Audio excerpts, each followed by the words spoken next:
What's up, welcome back to Nowstalgia. Dave here with a review of Ravyn Lenae's second album, Bird's Eye.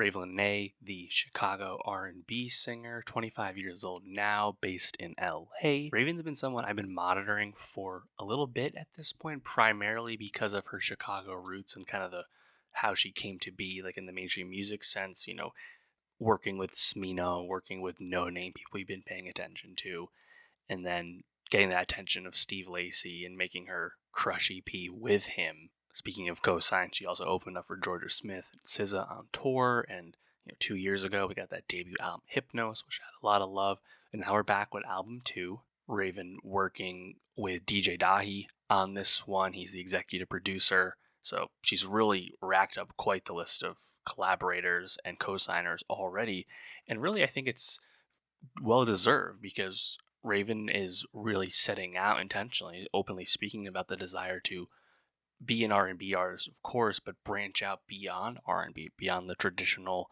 boxes and beyond the traditional boxes R&B artists often are placed in. And as a result, you listen to her music and you hear some more alternative pop influence, you hear like reggae from time to time. There's a lot more genre flair and experimentation going on in her music. So she, to me, really stands out amongst a lot of her peers because,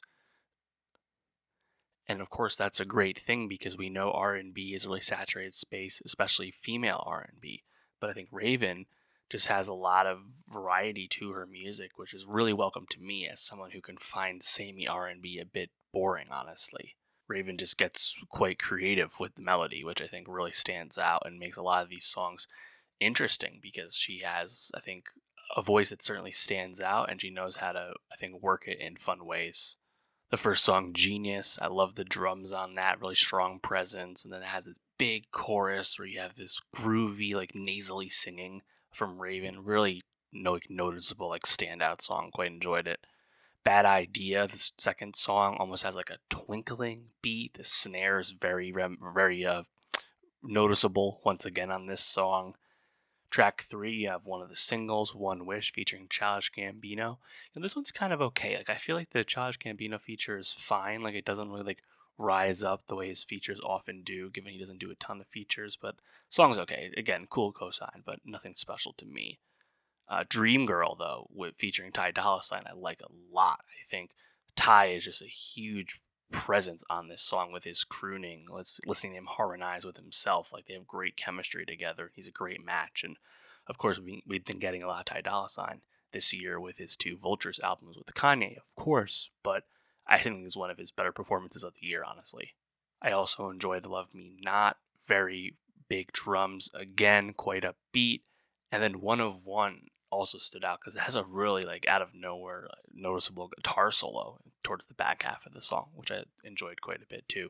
Ultimately, it's a short album, 35 minutes. It's in and out quick, but I think Ravyn, between Hypnos, that Crush EP, and now Bird's Eye, certainly established herself as an interesting R&B figure, someone who probably deserves more attention and more listens than she currently gets. I think she's one of the more interesting artists in that space, and yet she's not super mainstream. She's not a massive star by any means, despite being signed to Atlantic Records. So it would be nice for this to be another big stepping stone for her, and I think there's certainly potential for some of these songs to stick around, but I think it's going to be more of a slow burn in terms of when people discover this music. But I think those who like R&B will enjoy it when they find it. But let me know, what did you think of Ravyn Lenae's second album, Bird's Eye? What was your favorite song? And for more music reviews, subscribe, and I'll see you next time.